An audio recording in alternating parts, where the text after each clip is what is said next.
Thankfully, I have no water tonight, so I will not be doing any spit takes. There is no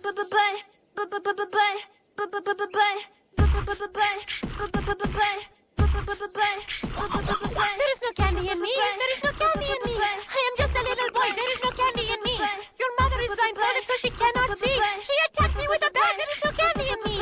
Nerd ain't no pinata. Hello and welcome to episode 42 of the podcast organization without a cool acronym. I am, of course, TFN Mike, and joining me, as always, throughout the entire summer, throughout the entire year that we've been doing this is, of course, Pecan Crow Michael. Hello. Hey, how's it going? So this is our penultimate episode before Christmas vacation. I originally kind of had this planned out, but not really. As you folks are hearing this, I will actually be on vacation out in California for Christmas with my fiance Jen and her family. So, we're going to basically split up our Season 2 reviews. Next episode, episode 43, which is the Phineas and Ferb Christmas Vacation review from Season 2, will be the last episode until January or so. Maybe even February, I don't know yet. But we are still going to be obviously producing them, and yeah, that's kind of the plan for now. Just kind of give everybody we gave you guys a taste of things to come with Season 2. Wow, I just can't see a Phineas and Ferb Mortal Kombat crossover. That would just be wrong. I'd have to agree with you, yes. Because I don't even know what the hell Doofenshmirtz's fatality or animality would be. Oh no, I do know what his animality would be. He would turn into this giant were-cow. Were-cow? Yeah, it's in a future episode. Alright, never mind. It was utterly brilliant. I was actually thinking he'd turn into a lawn gnome and launch himself right through somebody with his pointy hat. It was just gore right through their guts. It's Nomageddon! Nomageddon! So we're here, and this is our another double episode for us, and I know everybody loves the double episodes. Of course, Michael doesn't, but whatever. You'll deal. There. We got 4 cartoons today. We got Picture This, along with Nerdy Dancing, and then we've got, what's after that? We got Atlantis and... What It Do. What It Do. What Do It Do. What Do It Do, and Atlantis. So we're going to get right into it. Coming up next, Picture This. Hello, boys. I thought I heard a noise out here. Oh, hey, Dad. Say, there is something pretty peculiar going on here. Now, don't tell me. You've turned the entire garage upside down. Now, why on earth would you do that? We're searching for Ferb's favorite skateboard.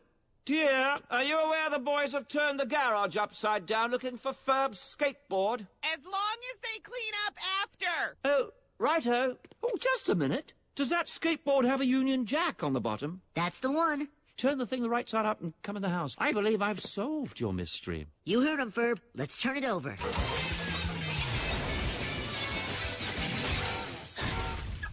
So what do you got, Pop? Take a gander at what a certain old geezer posted on his blog. Hey, it's Grandpa. Ferb, he must have left your skateboard in England the last time we were there. I know. We could create a highly intricate and sophisticated machine that will transport any object from anywhere on the globe to our backyard. Well, why don't you just build a new skateboard? Yeah, I don't think so. If it's all the same with you, Father, we're going to build the machine. Whoa, Mom, what's with the get-up? I'm on my way to join Vivian Garcia Shapiro at the Mexican Jewish Cultural Fair today. Would you like to come along? Let me think. No. Oh, well, suit yourself, Boobalita. Let's give her a trial run. Start with something small. Check it out, dweebs. Bet you can't shoot this apple off my head. Not really what I meant, but okay. But I still got my apple here, William Chow. Nice buzz cut. High and tight. Hey, it worked. Now let's try it on something more complex. I'm complex? Really? I'm like an onion.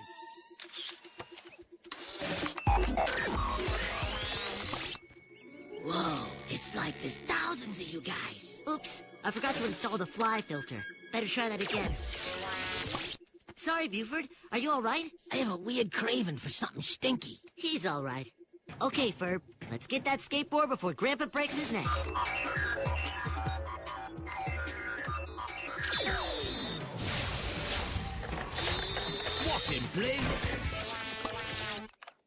it worked. Oops. I say, that's peculiar. My blooming feet have gone missing. I can breathe again.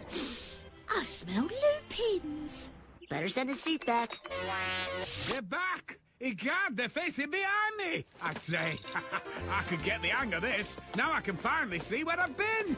Cracking! Alright folks, picture this and Nerdy Dancing all at once here. We got the two plots for these episodes. For Picture This, Ferb accidentally leaves his skateboard with Grandpa and Grandma Fletcher, and he and Phineas invent a transporter to retrieve any object. Candace, of course, figures out she can transport Mom there to bust them because that would mean Mom is literally in their project.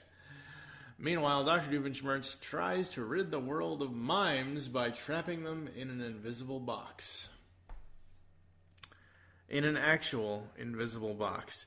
You know, I think Dr. Doofenshmirtz... Yeah. I think Hines was watching a lot of Animaniacs reruns, because all I can think of with this plot is, it's mime time. That's all I can think of, is the mime time skits from Animaniacs. Step 1, cut a hole in the box. Step 2, put a mime in the box. So yeah, I didn't really like this episode. Really? I don't know. It didn't do much for me. You know, some interesting things did come out though, like the Mexican Jewish cultural fair. Yeah, I thought that was kind of cool. These are two ethnicities that you don't see mixed up all that often. You know? I'm sure there's people out there that are like, "Wow, I identify with this," but I'm sure they're few and far between. Yeah, very few and far between. I'm pretty sure. Yeah, like Dreidel Roca. Oh, that's just bad, dude. Jewish guys with tequila on their heads. You know, I just... it just doesn't seem like a common occurrence to me. Not nearly common enough. Or so as instead common of as it should be. So instead of tequila, it would be one tequila, or I don't know. 1 tequila, 2 tequila, 3 tequila, 4. Right, yeah. They had a whole montage at the festival that I found humorous. Yeah, that was funny. I'm like, you really made a song out of this festival? That was interesting. He says, "Oi, caramba." Hey, I know. You leave the Turtles references alone, damn it. Oi, oh, wouldn't that be a Bart Simpson? Oi, caramba. Oh yeah, he says "ay caramba," but yeah, he said yeah. "oi caramba." I'm thinking of Cowabunga. You were oh yeah. Well, I'm thinking Bart Simpson. Yeah. It makes me want to date a Mexican Jewish girl. Mexican - Jewish. There's like this weird dichotomy of ethnicities there. Anyway, but I'm going to get to the crux of the problem. Okay. You can't have a teleporter, right, without a reference to The Fly. Okay. That's just how it is, you know? Well, they had that. I didn't see that. Are you kidding me? Oh. Where? You missed it? Really? When they go to teleport Buford the first time,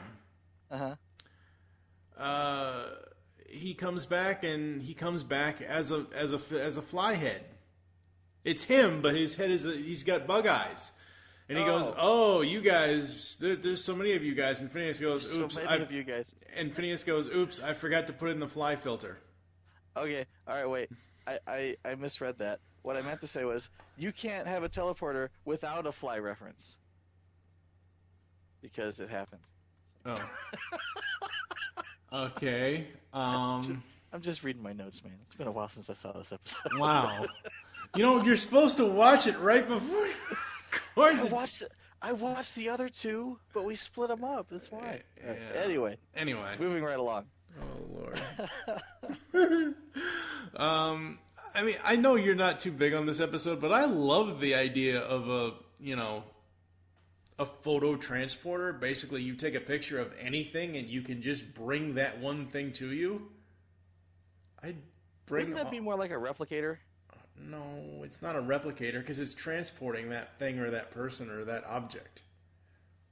Well, but is it really? Is it not disintegrating and then reintegrating it in a different location? Which, in essence, is destroying it once and then recreating it somewhere else? Oh, science. Technically, the minute you walk into a teleporter, you die. So, and then you come back to life somewhere else. So that's how Mr. Spock went up to heaven then. Oops, too early? Oh, too soon. Too soon joke? Too soon joke, yeah. I want the Enterprise. I want the Enterprise. No bloody A, B, C, or D. That's right. So that's right. So the Miminator. The Miminator. I saw the Miminator, and I was wondering what the scarf and the beret were for. Was it a raspberry beret? It was the kind you find in the secondhand store. Exactly. That one. Yeah.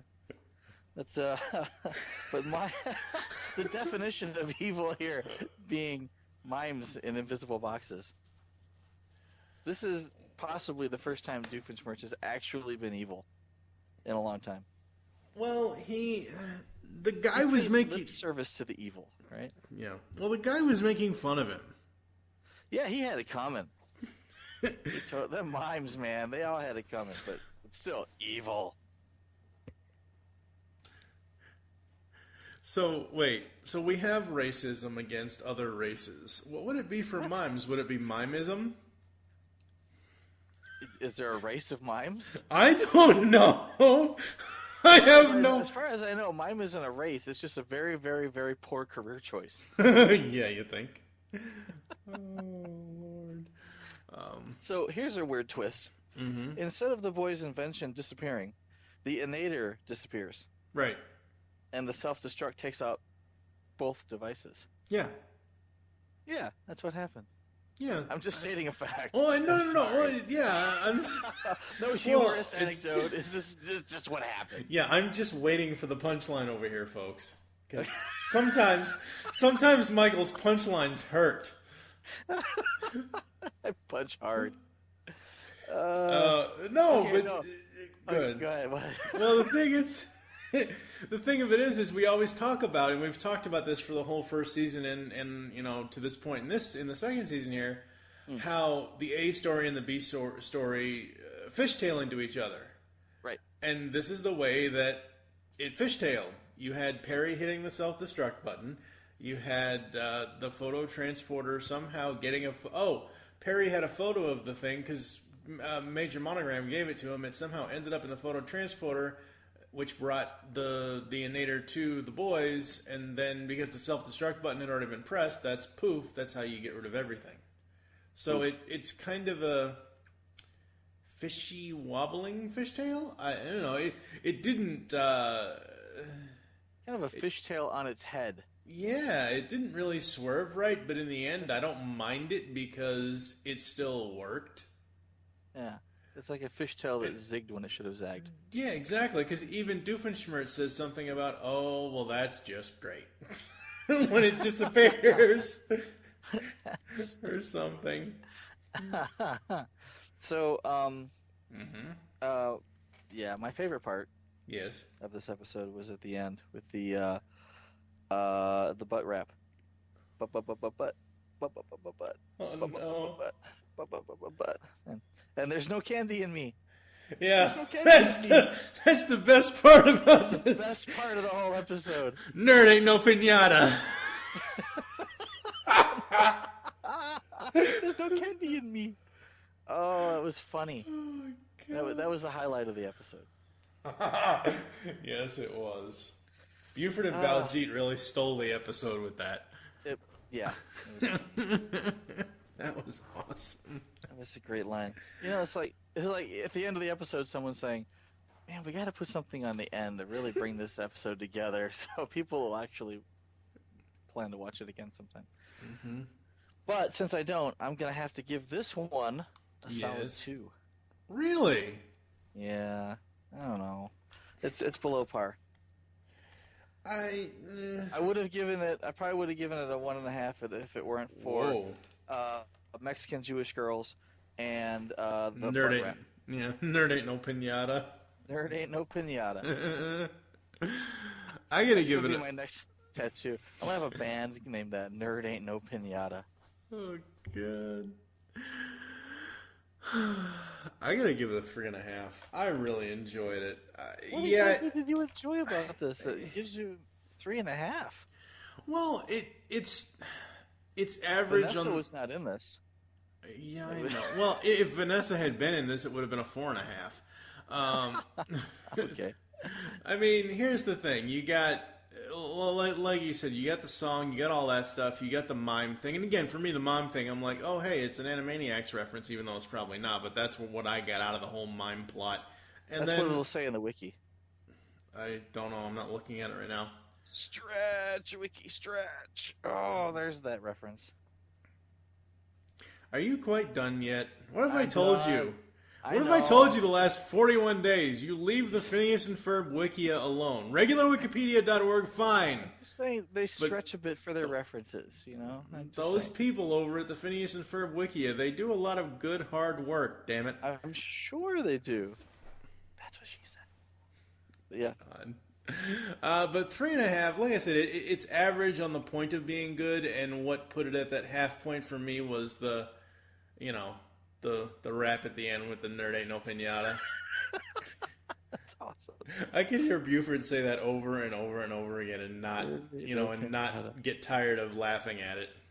Because it's just something. Okay, so you're watching that song, and okay, so Baljeet's sitting there rapping, and he's got the backbeat and everything else, and the last thing you're expecting is Buford Van Stomp to come in at the end. Nerd ain't no pinata.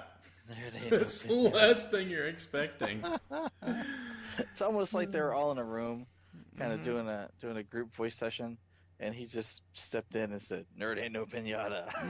At the very end, and they're like, "All right, we're keeping it." Yeah, we're keeping it. We'll fix it in the editing. Fix it in post. That's right. Yeah. We also had Phineas and Ferb's Dancing with the Stars. I'm sorry. Nerdy dancing. Yes. Nerdy dancing. It's totally time for our totally favorite TV show. Hey, Jeremy. Care to have a seat? I have something to show you. It's impossibly important.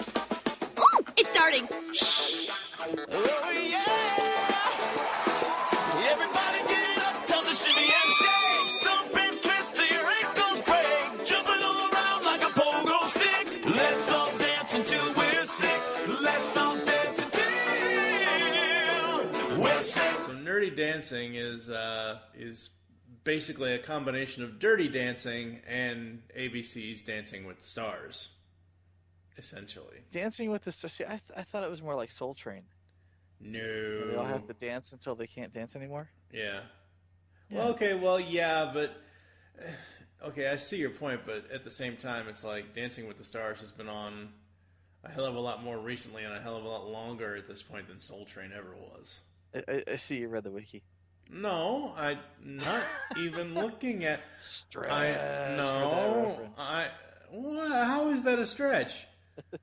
How is referencing Dancing with the Stars a stretch for this? Because they're still dancing. They still have to come up with great dance moves to win the competition. That's what everybody at Dancing with the Stars has done for the last 15 friggin' years.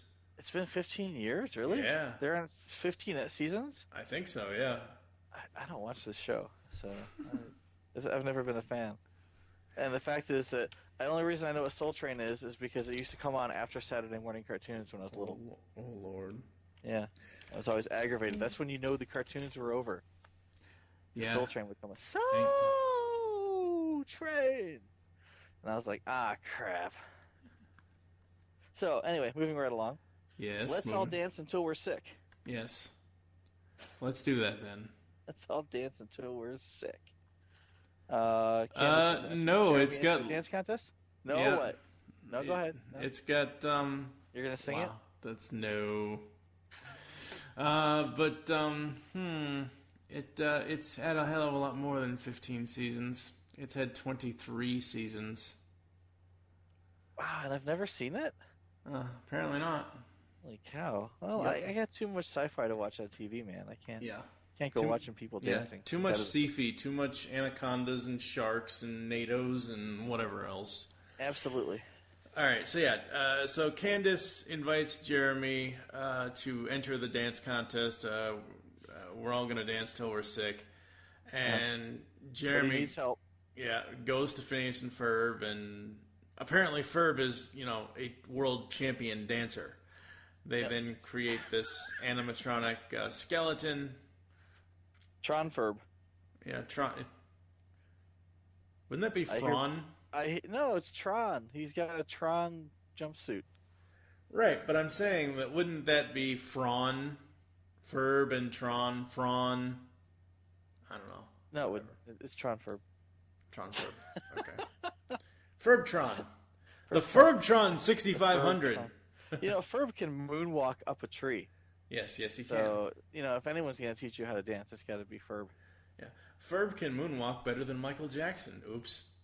Well, that's not too soon. That's been a few years. We're okay. Yeah, We're good. So, another good thing about this episode. Yes. Norm, that's right. Intruder alert. Well, look who's here, Perry the Platypus. All shackled up and no place to go. Yeah, I think we made too much potato salad, Norm. I guess we'll have to give everyone a 2-ton take-home container. And I still think you should have added more green onions. Well, next time you can do all the cooking, and I'll stand around coming up with evil plans that ultimately fail. Wow, cutting deep, man. Well, I'm off to our annual evil potluck and press conference. I'll just leave you here to, meet your doom. Look, I saw this in a movie once. I didn't catch the ending, because I had other things to do, but it seemed pretty foolproof. Well, got around, I can't be in 2 places at the same time, but of course, soon you'll be able to... Norm, let's go. Would it kill you to say please once in a while? You're going to be like this all day. Yes, I am.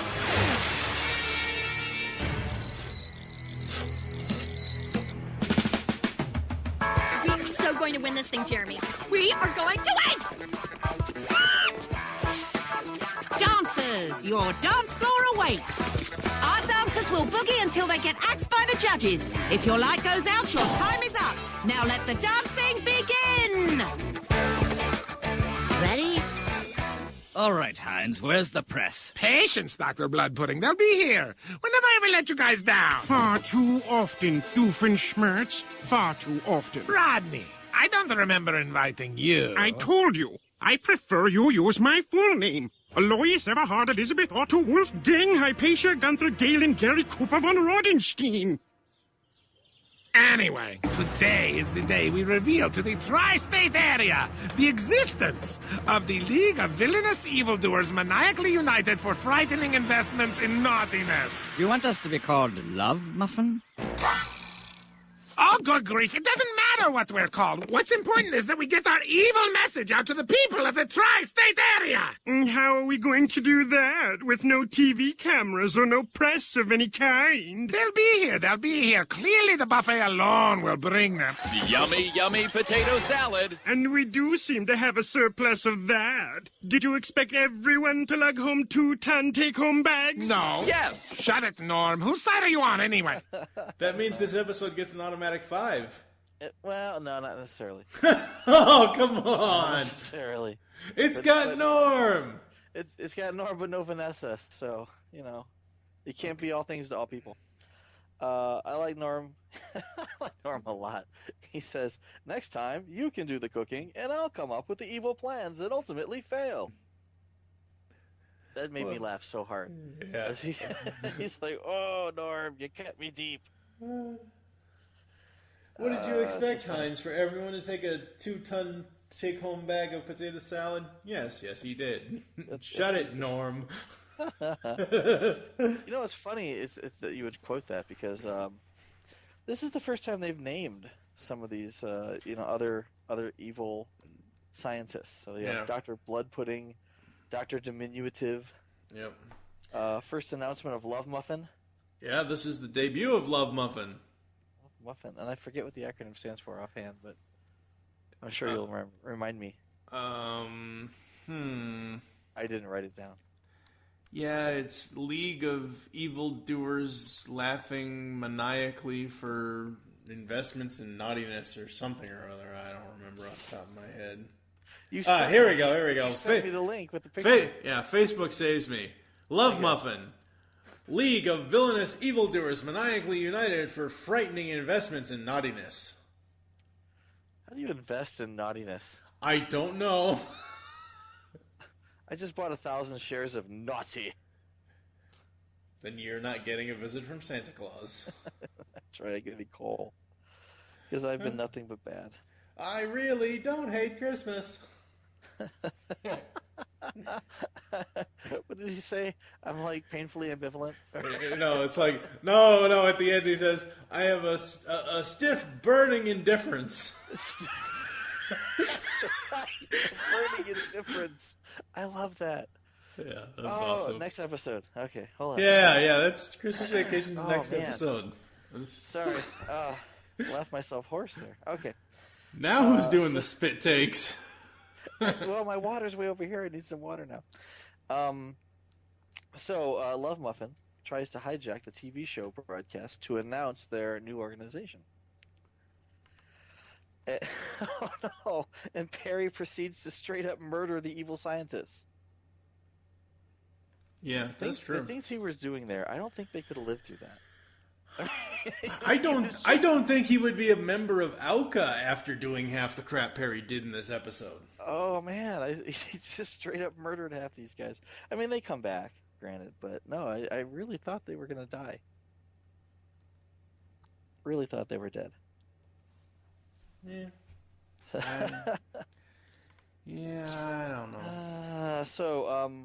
Yes. My other note here. Pay no attention to the Ferb behind the curtain. That's right. Because there's a Tron Ferb behind, or a Ferbtron, or a Fron. There you go. See? Franz, Hans and Franz. I want to pump you up. I can't say Fron. That Dr. Doofenshmirtz, he's a girly man. That's right. I miss Hans and Franz. That goes way back to like the 90s. Yep. Hans and Franz and Fire Marshal Bill were two of the best comedy skits between SNL and In Living Color. Let me tell you something. Oh, that was in Living Color, wasn't it? Yeah. I was thinking Mad TV, but that... No, for Fire Marshal Bill was in Living Color. That's right. Okay. Wow. Mad TV had Phil Lamar, though, so the UBS man. Yeah. Oh, the UPS guy, yeah. Phil Lamar, he's a genius. He is, very much so. Okay, anyway, what were we talking about? I have no clue. Ferb, who says, well, my work here is done. And then he kind of moonwalks off the stage. Yeah, he dances away. Into the that's all I can say sunset, but not no. Not really. That's all I can think of is from the animation studio episode. Mom, the animation studio got up and danced away. It got up and danced away. It got up and danced away. See, it sounds crazy even when you say it. That's all I can think of for dancing is the animation studio getting up and dancing away. And Doofenshmirtz says, let's all dance until we're in intensive care. Yeah. That's funny. So I enjoyed this one more than the last one. I gave it a 3. All right. I gave it a 4.5. The only thing that's missing is Vanessa, because it's Norm. There is Norm helps it a certain amount. Love Muffin, first appearance of Love Muffin. You gotta love that. That's a joke that they've been waiting to pull out of the hat for a long time. Oh, absolutely. Yeah. They're like, okay, this episode, can we do it this time? Okay, good. And some of these names that I'm sure they knew. I mean, because these characters have been shown before, they just hadn't had names, and they didn't. Well, I think they had names. I just don't think we knew what their names were yet. Well, granted, I'm sure there's a Bible. It's like what's that kid's name? Like Jacole or something, and he had a backstory somewhere. And what was that kid whose dad was the artist who did the Painted Mountains? Oh, Django. Really? Okay. Well, you saw him before, but he didn't have a name until that episode. So I'm Right. sure somebody knew his name. Yeah. Or that someone really liked the prequels or something. Decided that that's what they were going to name him. At the last second. Stupid fets. I know. He just got his head cut right off. Yeah, he just got his head cut right off, and then, years and years later, his son got eaten by a sarlacc. I don't care what... I'm getting off topic here, but I was going to say, I kind of expected to have, like, that scene at the end of Friday the 13th Part 2, where you've got, Jason's hut, right, and his dilapidated shack, and in the corner there's a shrine to his mother with her sweater and her decapitated head. Kind of expected to see something like that from Fett. Way off topic. I think that's a little too hardcore for the Disney fan base now. Sorry. Yeah, that's right. Yeah, now that the mouse bought the Sith Lord out, because let's face it, Lucas was a Sith Lord. There's nothing screams evil like Han Solo stepping on Jabba the Hutt's tail. We didn't even know the guy had a tail until a reshoot. What? He had a tail? We didn't know that in the original cut. We did not know that. Oh, no, there was no Jabba. Yeah. The only time Jabba was mentioned was by Greedo, and he mentioned it in his own language. So it was like, Jabba, so that wasn't even a real word. Yep. All right, folks, Anyway, we're going to go, yeah, we are. We're going to go learn about some reverse engineering. We'll be back after this. Look at that, my fine feathered friends. Not a bad bit of work, even if I do say so myself. Just wait till you see the hidden surprise.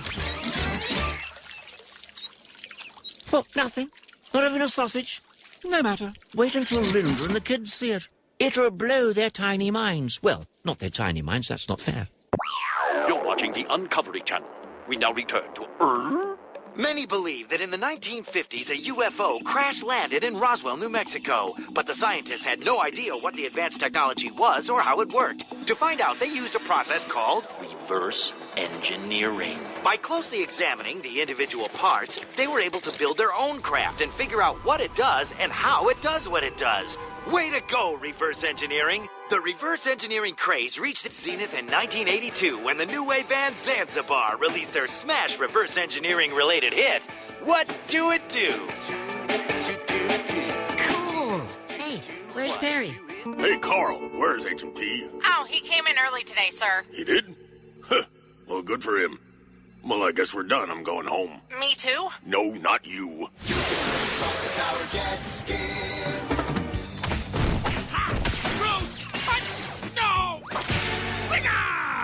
See, Perry the Platypus, my new jet rocket skiff has more hidden traps than, what's something with a lot of hidden traps? Wow, I felt so confident going into that sentence. Man, okay. Anyway, you might be wondering why I got such an early start on my evil scheme today. You see, my dating life has been a seemingly endless series of disappointments. And it all started at a drive-in movie. That wings you, turkey! Okay, the coast is clear. You can come out now. Ew, it's grody back here. Well, on the bright side, you got in for free, so we'll just split the cost of my ticket, right? Right? You know, I could have gotten in the trunk like a block away instead of when you first picked me up at my house. Wow, you just love to live in the past, huh? Is that like a thing with you? Whatever. Let's just try to enjoy the rest of the evening. I am a happy robot, likey what I hear. I'm just kidding, that's a thing I do. Come on, hop in. Wings You, Turkey. You were listening to That's Wings You, Turkey by King of Loud. And here's a new one from Zanzibar, What Do It Do? Oh, turn it up! I love this song! It's okay. I'd say it's in my top 7, 8 favorite songs about reverse engineering. Makes me want to be a pop star. Yeah, right. And I'm going to rule the world. Well, why not? Yeah, like I could do that. Maybe instead of, the whole world, start small with the tri-state area. Hey, the movie's starting. You have to put the speaker thing on the car. No. Check this out. I built this awesome device that transmits the movie sound in 5th dimensional stereo. I just plug this in here and voila. I am a clever robot. Bing bong, bing boing.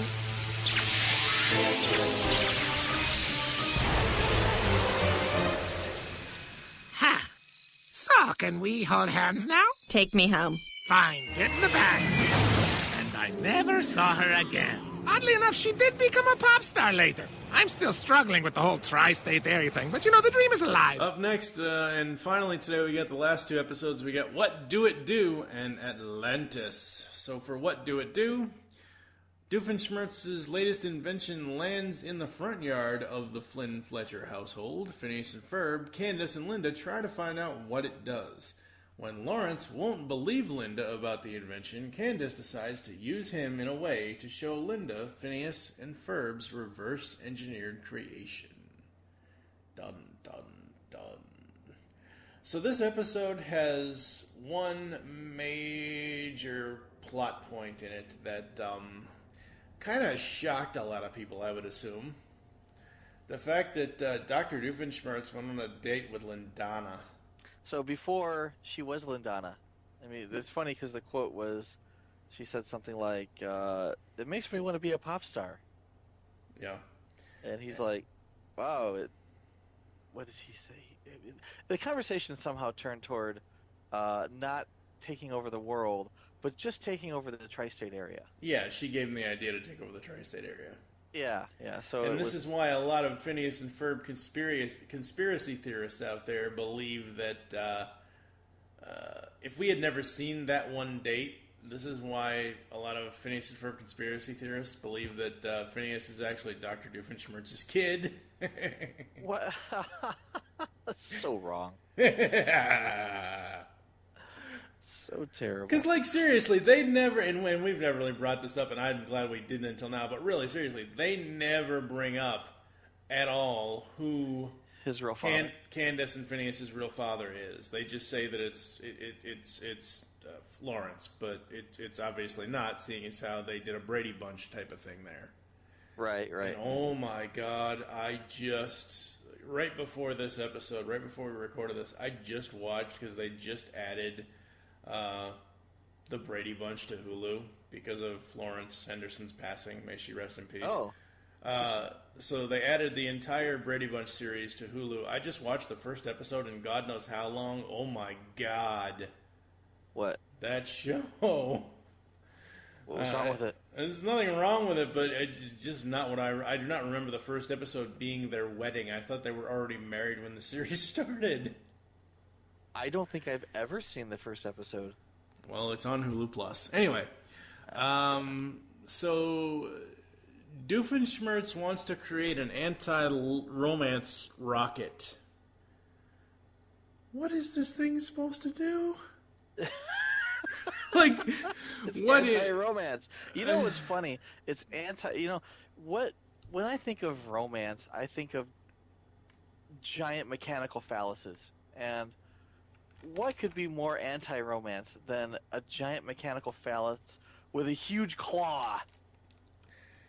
Yeah, that can turn into a fist. It could make a fist, or it could cut things. Yeah. It's like, what do you think this is? Well, obviously, it's a giant clawed phallus. Oh. And it's got one eye. I've named him One-Eyed Willie. God. In this episode, we had we had 6 songs. We had the My Undead Mummy instrumental. We had the That's Wings, You Turkey. What Do It Do? Kronk for Hire, which was an instrumental, and Bust 'em, Beat 'em, Frenzy. And then Funky Robot Romance. I don't remember there being that many songs. I mean, What Do It Do? I'm not sure if that passes for a song. I guess it does. Wasn't a very good song. No, it wasn't. Let me see here. What Do It Do? Is the song by the new wave band Zanzibar. Hey, wait, that's a Billy Joel song. Zanzibar. This is a shocking idea. Here, I'm going to go on a limb here. The boys watched this show about reverse engineering of a crashed Roswell spaceship from the 50s. Right. So, the show starts with some people believe, but then it goes on to describe this is what reverse engineering is about, and this is the things they've created with reverse engineering from alien technology. And the question becomes, do Phineas and Ferb live in a universe where reverse engineered alien technology exists? I mean, if so, then their talents aren't really that unexplainable. Yeah, that's true. When we start talking about a device that can fuse wood and metal together at the molecular level, oh, we can't find that except in the future. Well, no, you probably could find that there. Makes you go, well. Yeah, that's very true. Another thing that made me go, huh, is the fact that Dad, what's Dad's name? Lawrence. Besides Fletcher. Lawrence. Okay. So Lawrence is a masterful builder as well. He builds these fantastic contraptions. Mm-hmm. So he's got a birdhouse where you push a button and it turns into a 5-story condo or something. And the birds just don't give a crap. The birds are like, you know what? I just need a place to poop. Yep. That's all I need. I need bird seed. I need a place to poop. They don't really care. But the fact is, you push a button and it turns into a birdie condo. I mean, imagine what he could do if he actually sat down and said, hey, I think I'm going to build, I don't know, a giant roller coaster today. With that alien technology. It would be pretty sweet. I love Ferb's line in this, where it starts out with Isabella. I wonder what would make someone want to build something to destroy romance in the first place. And Ferb says, well, if you reverse engineer the human heart, you're bound to find love at its core. Buford chimes in and says, and gross, mushy red stuff. Yes, love and gross, mushy red stuff. Gross, mushy red stuff. And then Irving's here, and ventricles. And Ferb's like, yeah. I think ventricles is already included in gross, mushy red stuff. I forgot Irving was here. I gotta mark this one down because Irving's in it. Oh no! You don't like Irving? Come on! Oh, I hate Irving. You know what? I'm gonna give you a direct reason why I don't like Irving in the next episode. Okay. But for right now, we'll just go on as if he doesn't exist. No. Did you notice the evil jingle this time? Which one? What? The Where? Doofenshmirtz evil jingle. Da da da da da da. No. Did you notice what they said this time? No, I didn't. Tell me. Doofenshmirtz rocket-powered jet skiff. Oh yeah. Okay. I wasn't looking for that. The rocket-powered jet skiff. That's pretty good. That's right. It has the rocket-powered jet skiff has all the traps. It has more traps than a... Oh, crap. I don't know.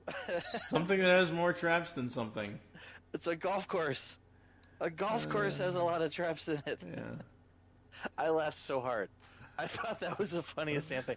I had to think about it. Like, what do you mean it's got a lot of... Oh! And then I laughed. It was really, really funny. Mm-hmm. Yeah, because he goes and says, see, Perry the Platypus, my new jet rocket skiff has more hidden traps than... Snaps fingers. What's something that a lot of hidden traps? Wow, I felt so confident going into that sentence. Honestly, this particular line, there's a few earlier lines, almost seems like they're ad-libbing. They're just throwing stuff out there and seeing what sticks. That was really funny. So Mom's at home, and she's calling Lawrence and saying there's this thing out in the front yard that's freaking me out, and Lawrence immediately assumes it's his birdhouse.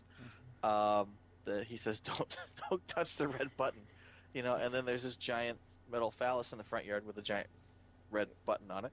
That sounds really bad. That you're not supposed to touch. I'm just waiting for the Little Mermaid to come into this plot, folks. The Little Mermaid? Because of the DVD or the VHS cover. Oh, with the phallic-shaped castle. Yeah. All right, that you know what? Like the wiki, that's a big stretch. Hey, Stretch no, for that, it's not. You keep saying phallic, so that's not a stretch at all. And that isn't a wiki stretch. That was something I said. Thank you very much. That was an original thought from me. This is a recurring joke. I understand. I know. Yes, of course. Okay, did you recognize the X-Men reference? Which one? Okay, so the giant metal phallus is sorting out the children, and he gets this big X stamper and starts stamping them on the forehead. Oh. And I was like, I hereby W X-Man. Thump, thump, thump, thump. You're all mutants now. Jeez. It made me giggle. I don't know. Anyway, this is another one of my favorite quotes. Linda, I love you, but you couldn't have chosen a worse moment to go completely bonkers. Yeah. I gotta use that on my wife at some point. She'll kill you, dude. Don't even try. I know. Oh, it'll be so worth it. It will be. Occasionally, she goes completely bonkers, and this line will come in handy. And she does. She goes completely nuts. She actually goes and kidnaps him from his symposium. Well, that's because Candace tells her, what happens, Mom, after a couple of calls? I go get you. Because it's basically this whole plot with Candace and Mom and everything. It's basically a reverse of what Candace normally does. Exactly. We're taking our normal trope and we're turning it on its head. And I like that. It makes it interesting. Yeah, exactly. And we have new lore that we've never talked about, like the Whiskershire Springstick. That's used specifically to spring traps. Is that a joke on Worcestershire sauce? I don't know. It's actually, I think it's Whiskershire because the guy wears a giant rat suit with whiskers. Oh God! The Shire of Whiskers.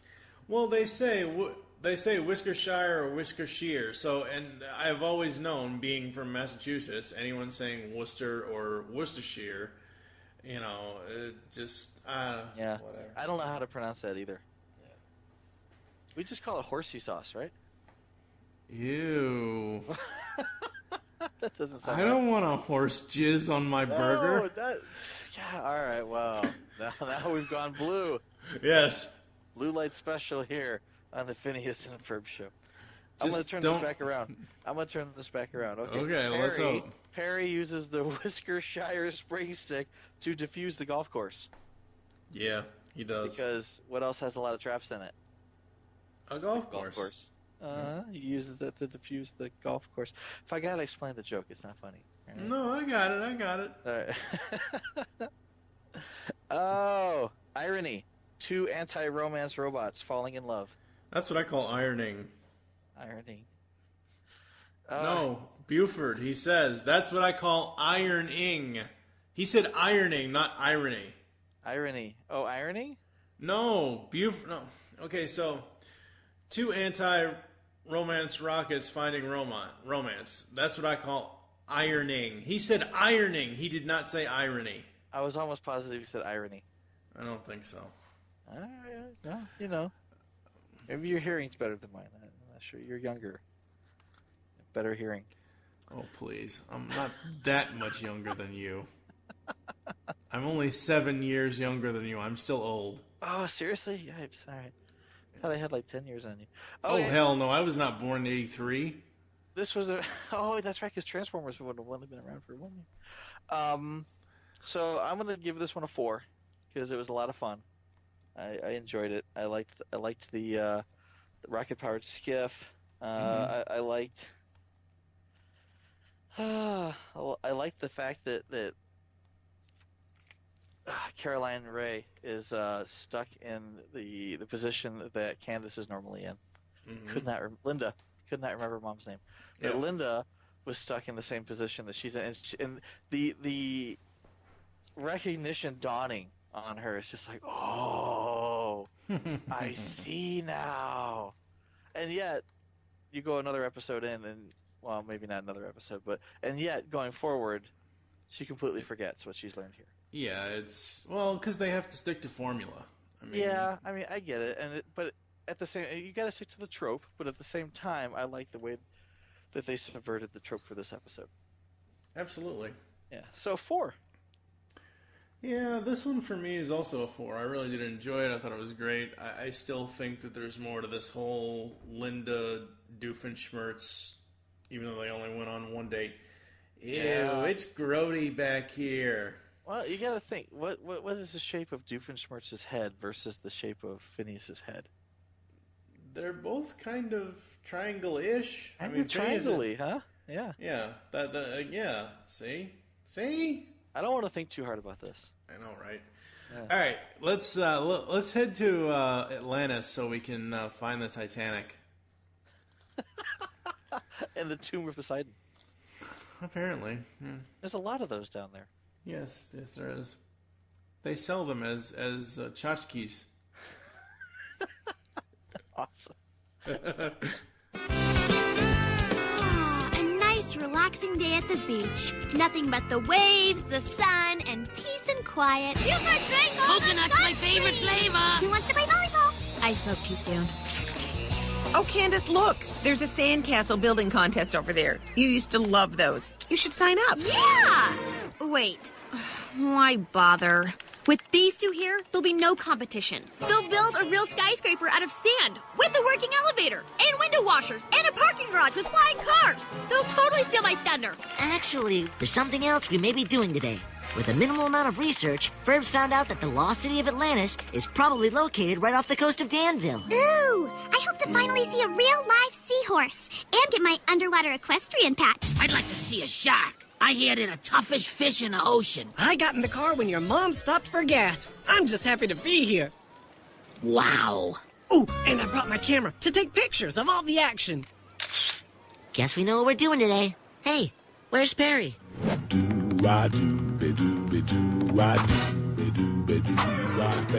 you very much. Agent P, Dr. Doofenshmirtz has been to every plant nursery in town buying up little seedlings, and now he's out and about in his blimp. Find out what he's up to. Carl?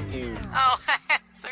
Are those my old mustache clippings? Some of them? Sorry you had to see that, Agent P. Please find out what Doofenshmirtz is up to. Hey, Mom. We're gonna go find the lost city of Atlantis. Be back later. What imaginations. Mom! Ooh, they're leaving! So during a trip to the beach, Phineas and Ferb and Isabella, Buford, Baljeet, and Irving try to find the lost city of Atlantis, which is located in the bottom of the ocean. Then, of course, Candace and Linda enter a sandcastle building contest, which is judged by Jeremy. Meanwhile, Dr. Doofenshmirtz creates an army of plants. A plarmy? Horse. Yeah. That's right. Feed me. Feed me, Seymour. Feed me. God, I remember seeing a version of that play. The play or the movie? The play. Oh, okay. That must be. I actually you have went the voice to completely wrong. Well, I know. That's right, boy. Oh. Yeah. Oh God, you can't believe you just did that. No, it's the name of the. They're the voice of the plant in the movie. Yeah. You've seen the movie, right? Yes, I've seen the movie. Rick yes. Moranis and Steve Martin and. Yes. All right. Okay. Yes. All right. So this one, I found this one to be quite lackluster compared to the last one. Me too. I enjoyed this, but it. Can we just get into the Irving bashing right now? I'm gonna jump into the Irving bashing. All right. So here's Irving. Irving's at the beach. Everyone else is at the beach because they're all friends and they enjoy each other's company. Right. Irving's at the beach because he jumped into their mom's car at the gas station. Yeah. Not only did he invite himself when nobody really knew he was even there. I mean, honestly, did he jump in the trunk? What the hell? But he brought his camera. Yeah. How creepy is that? Irving's pretty creepy. Just wait until he gets the upper-feds. The upper I don't want. Okay. Here's more Irving hate, okay? So Irving has his camera he takes to Atlantis with him, but it gets eaten. Yep. All right, serves him right for being a creeper. Okay. His camera's gone, and Phineas says, "You can use the camera in your mind." All right, cool. So he gives it Click. a shot. Really creepy. Really creepy. He's like framing it with his fingers and clicking. Really weird. And then at the end, what does he say? What does this ass say? He says, this is why I hate Irving. He says, "Oh, my thumb was in the frame. My thumb was on the lens. Now all I'll remember is my thumb." I'm just like, you know what? Go straight to hell, Irving. Honestly, whoever's responsible for the Irving jokes, you know, they need to rethink their career. They need to go home and seriously think about what they've done with their lives. Irving, go straight to hell. Do not collect $200. That's right. You know what? Honestly, this is how we do the Irving test, right? If you pull all of the Irving scenes out of this episode, it's 5 minutes shorter, but it doesn't hurt the episode. In fact, I might have even bumped it up one number. Oh, wow. Uh-huh. So some of the allusions in this, obviously, Atlantis. You got Irving's ability to take pictures with his mind by saying click is that like that of Cam Jansen. You can briefly hear the Titanic theme as Phineas and Ferb, Isabella Buford, and Baljeet enter the water.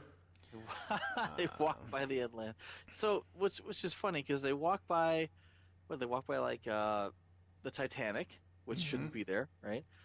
They walk by the tomb of Poseidon, which is not only there, but there's another one in Atlantis. Did you see the one in Atlantis? Yeah. There's probably more. Probably. I'm guessing. Yeah. They're like highway markers underwater. And then there's Atlantis, and there's all these things that you would probably see in an ocean, which I didn't think the tri-state area had next to it. Yeah. Yeah. Yeah, the tri-state area is pretty much any state that they want it to be. Like, it could be California, it could be New York, it could be whatever, as long as whatever they needed to make it work. So we have a SpongeBob illusion here. During the song Atlantis, Ferb is shown drinking tea from his helmet, like SpongeBob and Patrick do in the episode Tea at the Tree Dome. All right, which came first? I don't know. I'm not looking it up that far. Okay. There's a Frank Lloyd Wrong reference. That was funny. Candace calls herself Frank Lloyd Wrong. Now, even this, I think, is a stretch. Now, this is one thing, and as much as I love the people at the Phineas and Ferb wiki, there's a Samurai Jack reference in here, apparently. Agent P's chainsaw battle against the mutated plants mimics the chainsaw style seen commonly in Samurai Jack, according to the wiki. Wow. Pardon my reach. Yeah, I don't know if I'd buy that. I like Samurai Jack. I'm not sure if I buy that. Basically, you know, every Agent P fight scene is pretty much the same. To the point where if you see other people fighting in that same style, you'll be like, wow, that kind of looks like they're cribbing on Agent P. Ooh, this is a good little trivia bit. What's that? This is the second time a bag of manure was used. The first time was in iRobot. And all I can think of is Biff. Manure! I hate manure! No, was it manure or was it potting soil? They say manure on the wiki. All right, because it's funny, because when he gets stuck in it, he says, "You have potting soiled yourself." Yeah, that's true. I thought that was funny. That was the only plant pun in this that I thought bared repeating. Doofenshmirtz has a whole plant army. The army of plants comes along with an army of plant puns, and all of them are really bad, except for that one, potting soiled. Thought that was funny. Absolutely, it was. I'm trying to see here. Yeah. Why is the water so warm next to Buford? Because he's always farting. Is he peeing? He could be peeing. Something. He's doing something. Bodily fluids under the water. Under the sea. Oh, Lord. So water's much warmer. Right next to Buford. Take it from me. Oh, please stop. You're giving me chills over here. Knock it off. What the hell, dude? Sorry. Thank God I'm not drinking any water this time. I've been to Disney World. I know what this is like. Oh, Lord. So, Irving is voiced by Jack McBrayer. Okay. And the next time I saw Jack McBrayer after Phineas and Ferb, he was the amusement park guy in Despicable Me. All right. He was the voice of the amusement park guy in the first Despicable Me movie when he was like, all you gotta do is shoot the thing. And of course, little Agnes tries to shoot the little spaceship and it doesn't work. And Gru's like, let's try that one more time. And he uses his giant gun and the guy says, anything from the top shelf. So as soon as I heard the voice, I'm like, hey, it's Irving. That's funny. I did not pick that voice out, so. Oh, yeah, I had to. Absolutely had to. Okay. So they find a lot of stuff in the coast of Danville. We kind of already talked about that. Candace has sandcastle skills. That's interesting. I used to. Not so much anymore. I'm too old. I think everybody does when they're little, and they just assume that whatever the hell they've built looks like a castle. Mm-hmm. And then when you're older and you realize what a castle looks like, you discover that you're not that great at building castles. Yeah. I do dig. I know you're not that a big fan of him and everything else, but I do dig the new kind of friendship dynamic that they're setting up here with the addition of Irving. Okay. Because each person in the friendship Phineas and Ferb friendship circle adds something to the overall friendship. You know, you got Buford and Baljeet doing their thing, you got Isabella doing her thing, and then you got Irving doing his thing along with Phineas and Ferb. So. Are we jumping the shark here? No. Do we need a cousin Irving? No. See where I went there? Oh. You said jumping the shark. First thing I thought, I was like, I don't think the Fonz had any cousins on Happy Days. No, it was Cousin Oliver was on Happy Days. I know, it was on the Brady Bunch, though, not on Happy Days. You said jumping the shark. Yeah, no, you're absolutely right. I'm sorry. Cousin Oliver is the Brady Bunch, not Happy Days. I was crossing the streams there. My bad. Yeah, never cross the streams. Bad shit'll happen. Blanchard, when somebody asks you if you're God, you say yes. No, I hold out my hand and I say, "Then a god am I." Sorry. That's bad Jim Carrey Riddler reference from Batman Forever. Oh no, you went there. Was that too over the top? I can never tell. So you went there again. I know. Jeremy. That's his new name, Jeremy. Jerry. Jerry. We're gonna call him Jerry. I'm Terry. He's Jerry. Wow. We're just gonna rename everybody with Airy. I'm allergic to dairy. And so Jeremy is biased. He has a biased opinion of Candace's sandcastle. He's a terrible judge of sandcastles. Well, to be fair, a giant sandcastle did push up out of the ocean without them seeing it. Yeah, her sandcastle was Atlantis, so you kind of got to give her a little break there. You know, one of the Greeks' biggest, mysteries of how it disappeared and all that stuff, and when it reappears, it's like, Candace, you win, hands down. You win, hands down. And let's face it, compared to frigging Atlantis, look at all those other sandcastles. They were all pitiful anyway. They were kind of sad. She could have won with her flopped over pile of mud. Yep. Yeah. Yep. She was doing pretty good there. Mildly amused with Doof's allergic reaction to the plant army. Curse you, inadequate immune system. Oh crap! That's funny. Wow. But yeah, so this episode had a lot of things I didn't like. Yeah. I didn't like the Atlantis song. I just wasn't digging the Atlantis song. It was like no, the jingle was set to another song that I couldn't quite place. It was right. You know the song, right? I'm sure the wiki knows the song, but I just for some reason I was thinking like Spam-A-Lot, but yeah, It's like, anyway. Yeah, I just didn't like the song. Baljeet is no Venus. He should not be in a giant clamshell. That was wrong. Didn't enjoy it. Venus de Milo, he is not. Yeah. The underwater equestrian badge. I thought that was funny. Did you now? They're riding the seahorses? So dumb. No, guys, if you scoop a lot of them together, you can run. I'm sorry, I thought that was funny. Riding this group of seahorses. And Irving.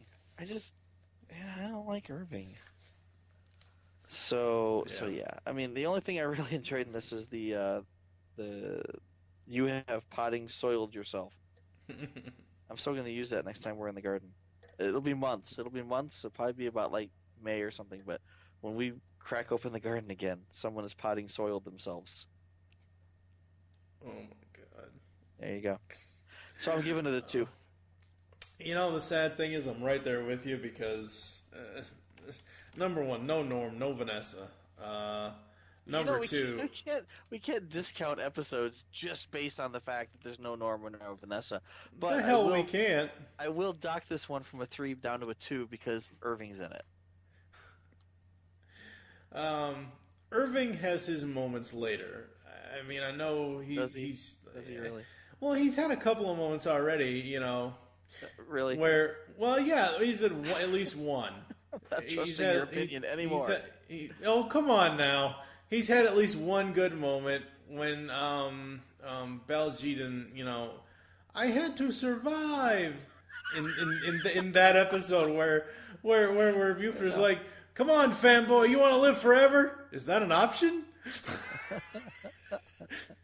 So Irving has had one good moment to this point, and he will have a few other moments as the series progresses. All right, if you say so. Yeah, but I am also going to give this a 2. It just, I don't know, it just didn't really feel like a really excitable Phineas and Ferb plot. Yeah. We've been in the ocean before, and it was more fun. Yeah, and the whole thing with Doof, a plant army, really? You know, he just realized that there's all these loafing plants. What do they call them? Do-nothing plants? Yeah, it's a do nothing day or something like that. Do nothing plants, lazy ass plants sitting around. Lazy ass plants. Yep. You put them to good use. Yep. Absolutely. Something like that. Yeah. All right. So. Lay pants. All right, folks, that's going to do it for day 42 here on the podcast organization without a cool acronym. We're going to take a quick break, come back with some final thoughts, and close the show out after this. Do you like retro cartoons?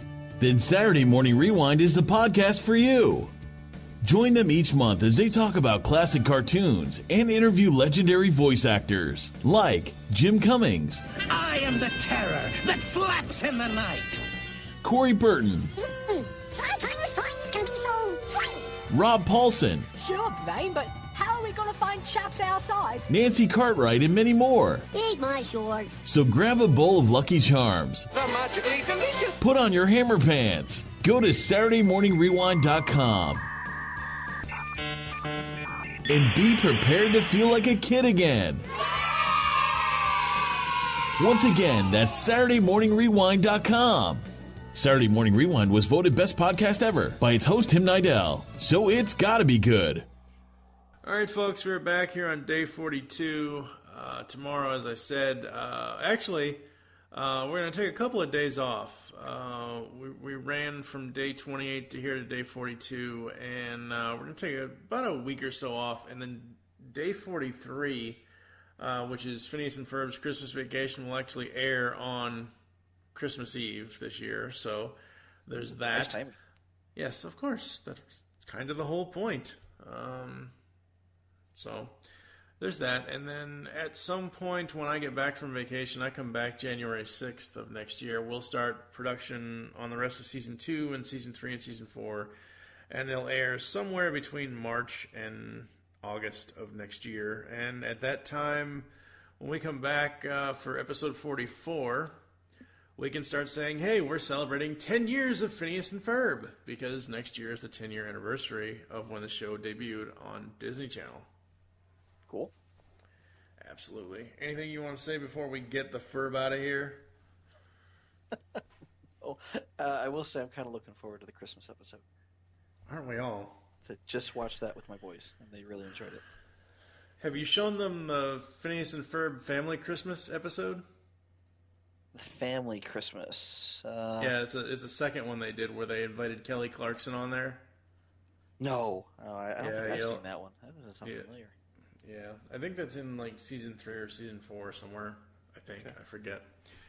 All right, thank you for joining us here on Palca. There are several ways to get in contact with us to leave feedback for the show. Visit the website, geekcastradio.com, where you can comment on this and all of our other episode posts. I'm waiting for comments from everybody. Ryan, Thomas, Andrew, just anybody and everybody. You all know who you are. Don't make me have to send Doofenshmirtz after you. Leave the show's feedback in iTunes. Please do this. We still have not had any iTunes reviews yet, and I just assumed that everyone loves Phineas and Ferb, and this would be a really super popular podcast, and we still have no reviews in iTunes. That makes us sad pandas. Wah, wah. Wah, wah, wah. Follow us on Twitter. I am at TF2and Mike. You can follow at Geekcast Radio for all the other network updates. What is your Twitter? Pecan CT Michael. Become a fan on Facebook. Go to facebook.com/Geekcast Radio Network. Call the voicemail line. Tell us the show you're leaving the message for and your name. It can be your name, your screen name, whatever you want to call yourself. There's a 10-minute time limit or 5-minute time limit. I forget what it is.